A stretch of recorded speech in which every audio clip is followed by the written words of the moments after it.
복된 날입니다. 오늘도 주님의 은혜와 평강이 가득하시기를 축복합니다. 욥기 36장입니다. 욥기 36장. 엘리후가 말을 이어 이르되 나를 잠깐 용납하라. 내가 그대에게 보이리니 이는 내가 하나님을 위하여 아직도 할 말이 있음이라. 내가 먼 데서 지식을 얻고 나를 지으신 이에게 의를 돌려보내리라. 진실로 내 말은 거짓이 아니라 온전한 지식을 가진 이가 그대와 함께 있느니라.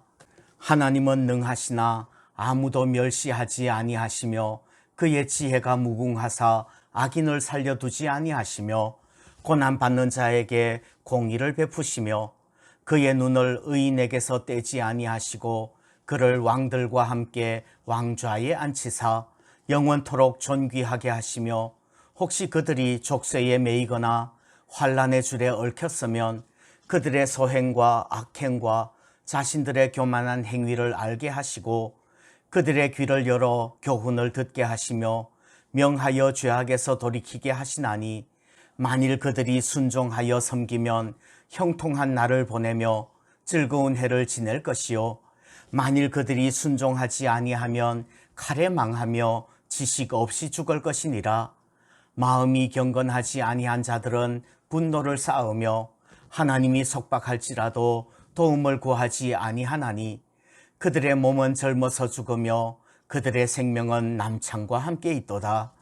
하나님은 곤고한 자를 그 곤고에서 구원하시며 학대당할 즈음에 그의 귀를 여시나니 그러므로 하나님이 그대를 환난에서 이끌어내사 좁지 않고 넉넉한 곳으로 옮기려 하셨은즉 무릇 그대의 상에는 기름진 것이 놓이리라.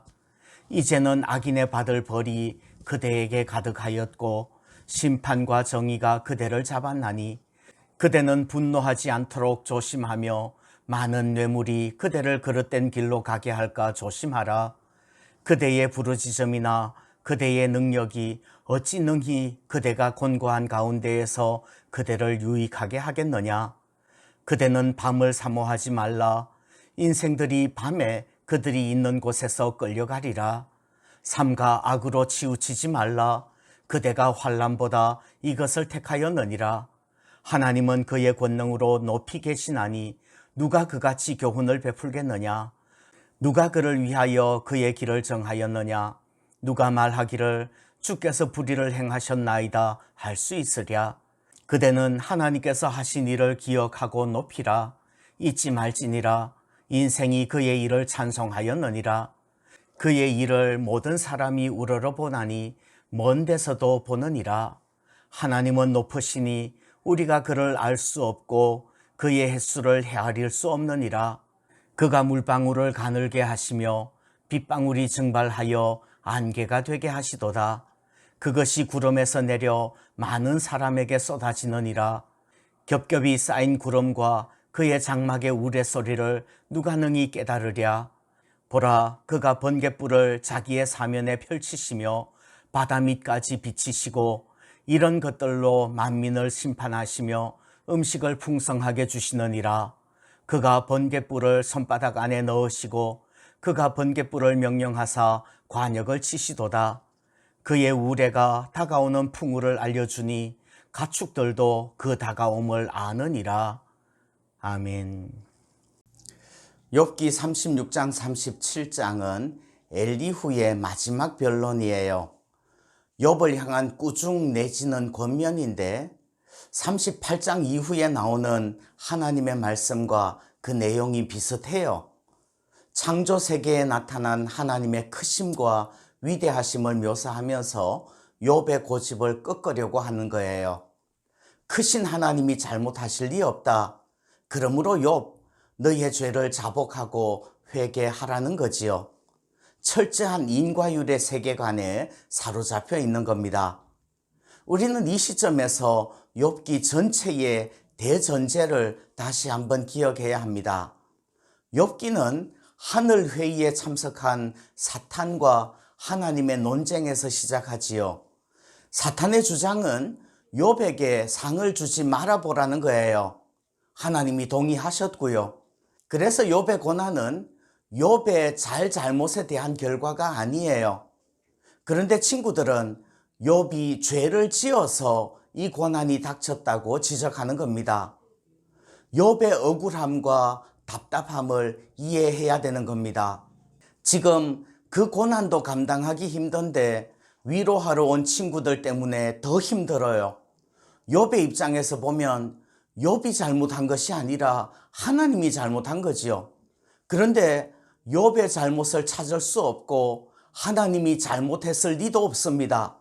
그래서 이제는 더 할 말이 없어요. 욥과 친구들이 대화가 그친 거죠. 그런데 엘리후가 등장해서 확인사살을 하는 겁니다. 창조주 하나님의 솜씨를 봐라. 잘못이 있다면 전적으로 인간에게 있는 것이지 하나님에게 잘못이 있을 수 없다. 이거예요. 이제 욥의 대답을 기록하지 않아요. 할 말 다 했으니까요. 사탄과 하나님의 논쟁에서 가장 중요한 것은 욥이 복을 주지 않아도 욥이 신앙을 지킬 것인가 하는 거예요. 이해할 수 없는 고난 속에서 욥의 해결책은 죽자는 거였죠. 그런데 처음부터 하나님의 조건은 그의 생명은 해하지 말라는 거였습니다. 이것이 지금 우리 성도들의 정체성입니다. 하나님의 백성, 성도, 그리스도인은 신앙의 현실 속에서 자기의 인생만 책임지면 되는 그런 존재가 아니에요. 하나님은 사탄 앞에서 욥에게 하나님 자신의 명예를 위탁하신 거지요. 하나님의 차원인 겁니다. 엄청난 거예요. 마음대로 죽어서도 안 되고 죽을 수도 없는 거죠.